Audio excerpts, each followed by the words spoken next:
అందరికీ నమస్కారం. విషామృతయో రఖరి జివ్వ. ఈ నాలుక అనేది విషానికి అమృతానికి స్థానం. మరి విషం ఎలా వస్తుంది? మన క్రోధం మాటలు, పారుష్యం మాటలు, మనం చేసే వాగ్వాదాలు, వీటి వల్ల ఇది విషంగా పరిణమిస్తుంది. మరి అమృతం ఎప్పుడవుతుంది? మన మృదుమధుర భాషణము, మనము మాట్లాడే తీరు, దీన్ని బట్టి ఇది అమృతంగా కూడా పనిచేస్తుంది.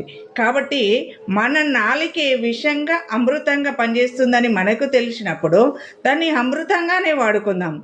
విషానికి వినియోగించొద్దు. విషానికి వినియోగిస్తే విషానికి విరుగుడు ఎక్కడుంది? మంచిగా మాట్లాడితే ఆ విషయానికి విరుగుడు అవుతుంది. అంటే మనం చెడుగా ఒకసారి అనుకోకుండా మాట్లాడినప్పుడైనా మంచి మాటలతో దాన్ని మంచిగా చేసుకునే అవకాశం ఉంది. నాలుక ఒకదాన్ని మనం సరిగా ఉపయోగిస్తే అన్నీ కూడా సరైన దారిలో వెళ్ళగలుగుతాం. కాబట్టి నాలుకను జాగ్రత్తగా వాడదాం.